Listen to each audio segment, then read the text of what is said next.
Hello friends, कैसे आप सभी लोग। उम्मीद करते हैं अच्छे होंगे और अच्छे ढंग से भी तैयारी कर रहे होंगे। सिंपल इंटरेस्ट यानी साधारण ब्याज किस्तों पर आधारित प्रश्न। साधारण ब्याज में जो किस्तों पर आधारित प्रश्न आते हैं उनको हम कैसे सॉल्व करेंगे। आप क्या समझ रहे हैं सर, फॉर्मूला बताएंगे। हम फॉर्मूले के साथ साथ आपको देसी तरीका भी बताएंगे कि आप फॉर्मूले से आधे से कम समय में देसी तरीके से सिंपल इंटरेस्ट के किस्तों पर आधारित प्रश्नों के आंसर आप निकाल लेंगे। पहला प्रश्न है, 848 रुपये का लोन 4 वर्ष में 4% वार्षिक साधारण ब्याज की दर से समान किस्त कितनी होगी।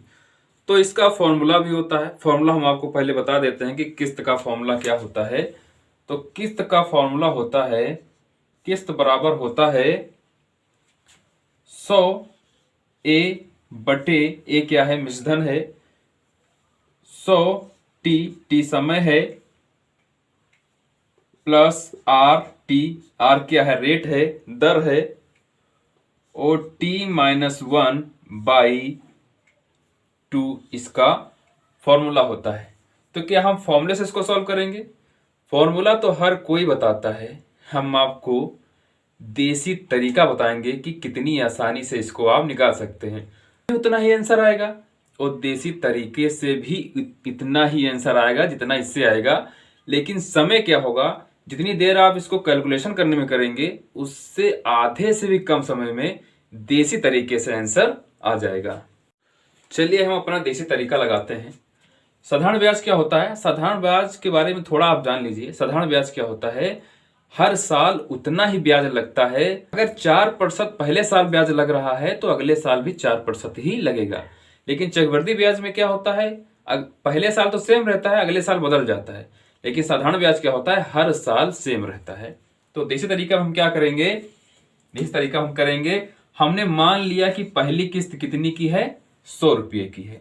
हमको 4 वर्ष में 4% की दर से ब्याज दर समान किस्तों में देनी है।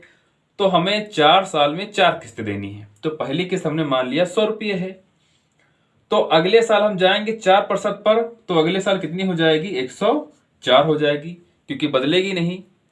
फिर तीसरे साल क्या हो जाएगा, 4% इस पे फिर लग जाएगा, तो कितना हो जाएगा, 108 हो जाएगा। चौथे साल कितना हो जाएगा, 4% फिर इस पे लग जाएगा, तो कितना हो जाएगा, 112 हो जाएगा। ठीक है, ये बात आपको समझ में आई, हमने मान लिया। तब अब हमको समान किस्त निकालनी है। तो हमने पहली किस्त कितनी की मानी, 100 रुपये की, अगली 104, 108, 112। इस 4% को हम जोड़ते चले गए सब में। टोटल हमारे हिसाब से कितनी किस्त बनेगी, टोटल जोड़ लीजिए, 2, 8, 10, 4, 14।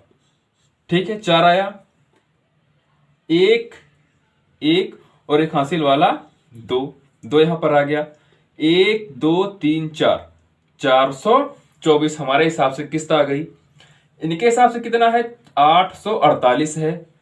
इसको हम रख देंगे 848 के बराबर।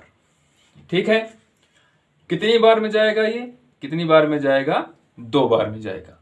तो हमने कितनी किस्त मानी थी, 100 रुपये की। तो इस 100 में क्या करेंगे, 2 से गुणा कर देंगे, तो कितना आ गया, 200 रुपये आ गया। यानी हर साल हमें कितने की किस्त देनी है, 200 रुपये की किस्त देनी है। फॉर्मूले से भी लगाओगे तो सेम टू सेम आंसर इतना ही आएगा। अगला प्रश्न है कि 944 रुपये की 4 बराबर वार्षिक किस्तों में 12% वार्षिक साधारण ब्याज की दर से चुकाने के लिए वार्षिक किस्त का मान क्या होगा। इन्हें फॉर्मूले से भी ट्राई करिएगा। अगर आपको नहीं आएंगे तो हमें कमेंट करिएगा, हम इन क्वेश्चनों को फॉर्मूले से भी आपको बताएंगे कि फॉर्मूले से भी कैसे आएंगे। अब देसी तरीका देख लीजिए, 4 किस्तें हमको, 4 बराबर वार्षिक किस्तों में हमको देना है 12% पर। तो पहली किस्त हमने मान लिया 100 रुपये की, 12% है तो 12 12 बढ़ाते चले जाएंगे, तो 112 हो गया। तीसरी कितनी हो जाएगी, 124 हो जाएगी। चौथी कितनी हो जाएगी, 136 हो जाएगी। 12 इसमें बढ़ाया, 12 इसमें बढ़ाया, 12 इसमें बढ़ाया, 4 किस्तें हमने बढ़ा ली अपने हिसाब से। टोटल हमारे हिसाब से कितना हुआ, 6, 4, 10, 2, 12। ठीक है, हासिल एक आया, 4, 2, 6, 1, 7 आ गया। 1, 2, 3, 4 जोड़ेंगे, 472 हमारे हिसाब से आ गया।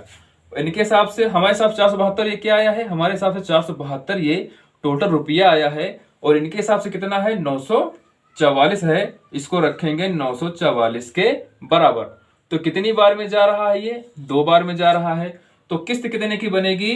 100 गुणे 2 यानी 200 रुपये की किस्त भी इसमें भी बनेगी। कभी कभी क्वेश्चन ऐसे आते हैं कि आपको किस्त दी होगी तो आपसे पूछेगा टोटल राशि कितनी होगी। तो इसका भी हम देसी तरीका ही आपको बताएंगे एकदम इसी तरह से। अगला प्रश्न दिया हुआ है, यदि 900 रुपये की वार्षिक किस्त दी हो तो 5 वर्ष की जमा की जाने वाली धनराशि ज्ञात करना है यदि वार्षिक ब्याज की दर 10% हो। अब इसमें क्या दे दिया है? इसमें हमको किस्त दे दिया है। अब कह रहा है कि टोटल रुपया बताइए।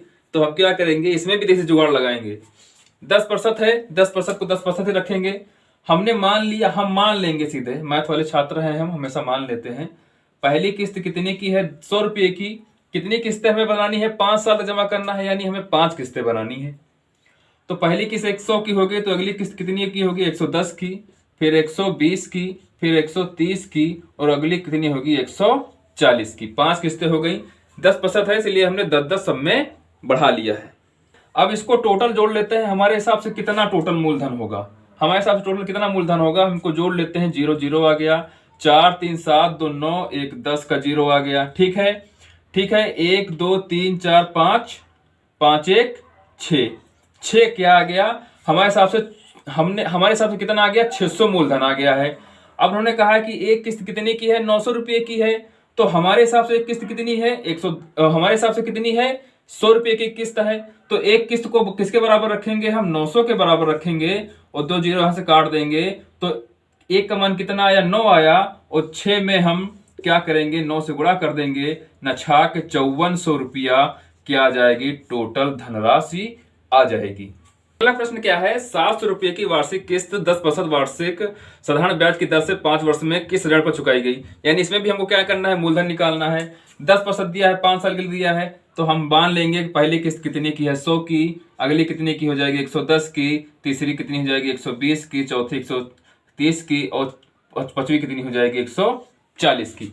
अब भी हमने इसको जोड़ा था, कितना टोटल आया था? 600 इसका टोटल आया था। अभी हमने इसको जोड़ा था।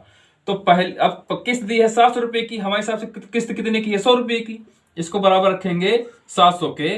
तो काट देंगे, कितना आएगा? 7। और इस 7 को उठा के क्या करेंगे? 7 को उठा के क्या करेंगे? 600 से 7 को क्या करेंगे? 600 से गुणा कर देंगे। कितना आया? 7 छंग 4200 रुपये की धनराशि आ जाएगी। मूल राशि आ जाएगी। फॉर्मूले से भी लगाएंगे तो अब भी आंसर ऐसा ही आएगा। फॉर्मूला आप लगा के देखिएगा, अगर आंसर नहीं आ रहा है तो हम फॉर्मूले से भी इन्हीं सवालों को आपको सॉल्व करके दिखाएंगे। ये तरीके आपको कैसे लगे हमें कमेंट में जरूर बताइएगा। अगर आप चैनल पर नए हैं तो चैनल को सब्सक्राइब कर लीजिए। धन्यवाद।